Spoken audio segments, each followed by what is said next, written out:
elephants, walruses, and sea lions. What a lovely place. The sea lion that wants to be the world traveler. Yeah, yes. That little face like, hello, He's everybody. like, you guys, you San Diegans might like staycations, but I want to get out and explore. Right, but the ocean is beyond me. I need to go farther. Yes. I've heard so many cool things about San Diego. Yes, where he's back in a safe place. That's good to know here. Hey, 6 a.m. Glad you're here, everyone. I'm Eric Connert. And I'm Nettie Rapport. Let's send it over to Evan now. The check of that forecast. It's the Where's Waldo of sea lions. It reminds me of that song from Moana, where it's like, see the line where the sky meets the sea. It calls me. I think he's just like in the ocean. Just like, except how it's he just the land. Right, yeah, exactly. Just replace land in there, and that's him. Good morning, everyone. This morning we are talking temperatures cooler and cloudier compared to yesterday. So temperatures cool down by about 5-10 degrees compared to yesterday. Still remaining above average in the low 70s, but you can see we will have a little bit of a chance for maybe the sun to peek out at times, and even a possibility of a few showers over the mountaintops. Just one crash to take you to. This is on the 5 northbound at the 75. So going toward Coronado, looks like there is a crash on that northbound lane. They were able to just clear that shoulder, so it looks like that is back to smooth sailing. However, keep in mind that that is a high impact area, of course, over the Coronado Bridge. So expect maybe a few extra minutes on that morning commute in that direction. Back to you. Well, this morning we are staying on top of another development in the sanitation strike impacting so many of you. Here's a live look right now from Chula Vista. They are back at it. They have not stopped. The city is now declaring a public health emergency because of this, just days after a city council meeting. CBS 8's Dana Marie McNichol joining us live with the latest twist in this ongoing strike. Good morning, Dana Marie.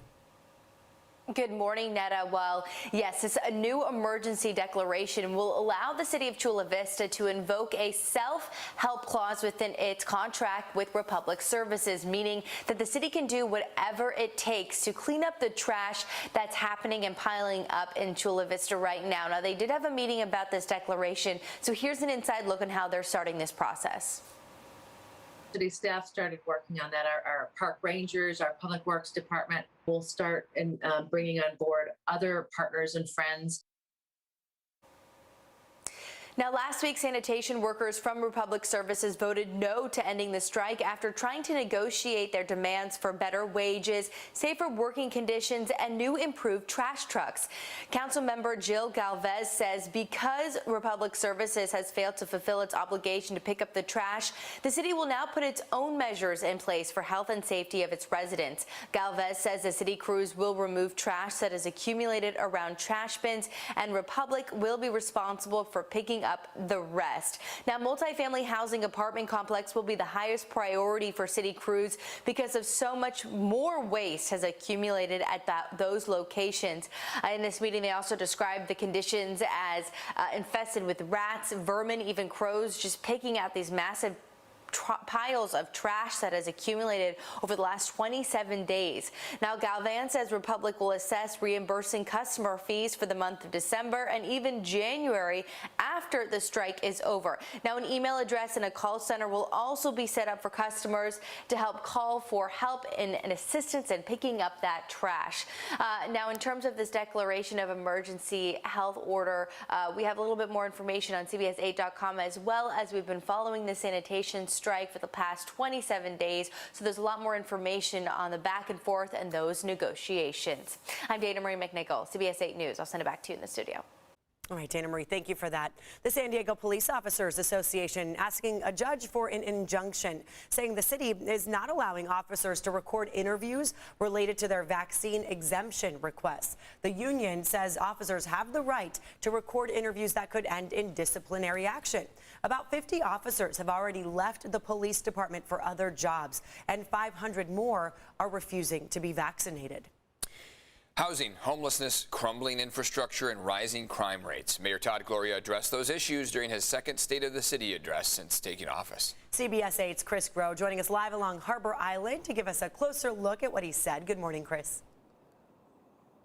Hey, good morning, and we'll be hearing additional comments from the mayor coming up in just about a half hour here on CBS 8. But yesterday we heard a very realistic tone from Mayor Gloria in terms of where we are from the last time that he gave the State of the City address. And of course, the pandemic still raging on, but he did want to have a chance there to thank those who got vaccinated while also trying to remember and share the grief of those 4,500 San Diegans who did die from COVID. Now, he did state again, there has been good progress, but there are areas of improvement that we still face. He commented on the rising violent crime in San Diego, an issue that's been fueled in part by the rise in ghost guns. And of course, we've been covering all year how the San Diego Police Department as well as the city have been trying to combat that issue. But as for housing, Gloria says this year there will be housing in different communities like University City, Mira Mesa, Hillcrest, College Area, and Claremont.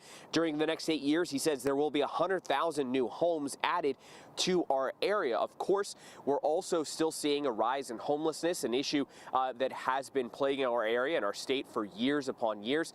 But Mayor Gloria said that with all of these challenges, he still feels that we are on the right track as a city, including with the still ongoing challenge of this global pandemic. I wish this year I could deliver this address to you in person, with the news that most of our woes were behind us. We still find ourselves in the midst of a pandemic.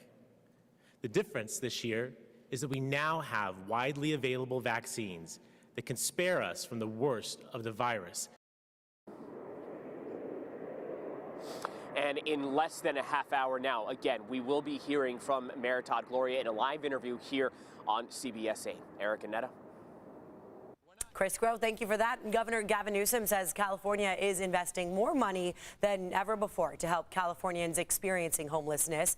During a visit here in San Diego, Governor Newsom, you see him right there, said he's adding $2 billion to last year's $12 billion effort. The governor told our Marcella Lee the money is being used to help people one by one.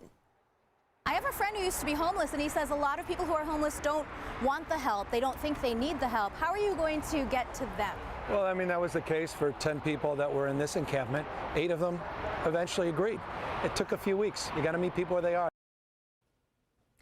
Yeah, he was there at an encampment cleaning up after 10 people called that area home. Mayor Gloria says San Diego will get funding from the state's Project Home Key, that's the name, to provide an additional 300 housing units.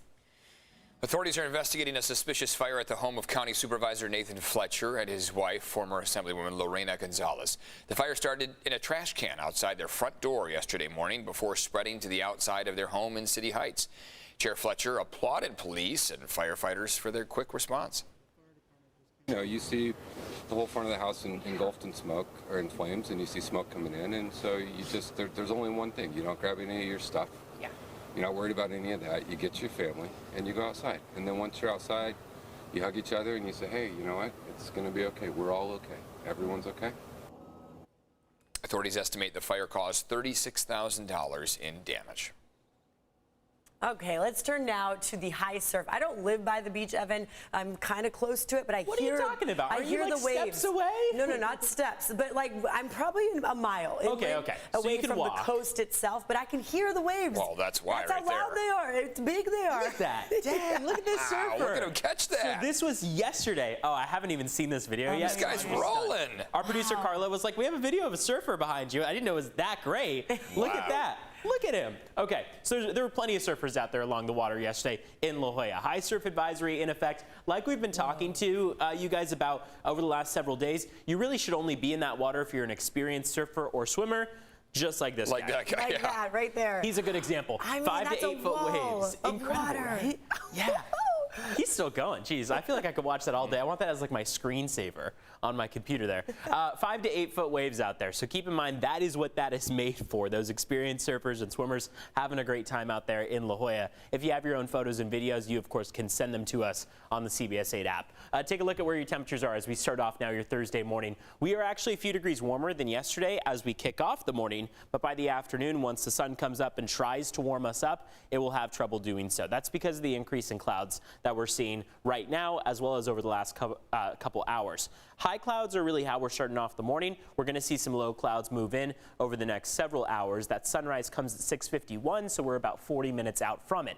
Now, what do we have in terms of those temperatures this afternoon? Well, we are going to stay above average, but we're going to be cooler than yesterday. Yesterday, those forecast highs from San Diego all the way through Borrego Springs were closer to 10 and 15 degrees above average. Borrego Springs was about in that same range of maybe 5 degrees or so, but across your coastline and through your inland valleys, we were notably warmer in the close to 80-degree range. So although today normal would be 66 and we're still going to be above average, it's just going to be cooler than what we saw yesterday. So a slow and gradual cool down with cloudier conditions and even a chance for some showers over the mountaintops. Let's switch gears, talk about traffic. This crash just got cleared up. This was on the northbound 5 moving toward Coronado. Keep in mind, that, of course, is a very high volume area, so good thing they cleared that very quickly. That was a non-injury crash. These two are also non-injury crashes, so everyone is okay in both of these. 15, right-hand shoulder blocked with an accident on the northbound lane at the Carroll Canyon Road exit. Also an accident on the 163 at the Genesee Avenue exit.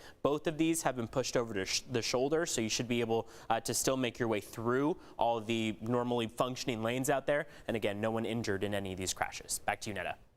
Evan, thank you so much. And did you feel it? A number of our viewers said they felt a jolt last night. Yeah, my son felt it upstairs. We didn't feel it downstairs. Many of you commented on our social media pages saying you felt it all across their county here. There was a magnitude 3.9 earthquake just over the Riverside County line. Happened around 7:20 p.m. The epicenter near Anza, about 20 miles north of Borrego Springs. No damage reported. I posted this on my social pages. A couple interesting comments from Sherry Morphus said we felt it hard and loud. A single jolt in Hidden Meadows. Josie Kane said, I felt it in Lemon Grove. It was a quick sway with a little noise. Okay. And then Rick Green said, I was driving in my car. Every manhole and pothole rattles me. Oh, no. Okay. So he couldn't tell if it was a quake or just the potholes around town. But it sounded like it was a short jolt, Short, not quick a one. big rumbler. Yeah, interesting.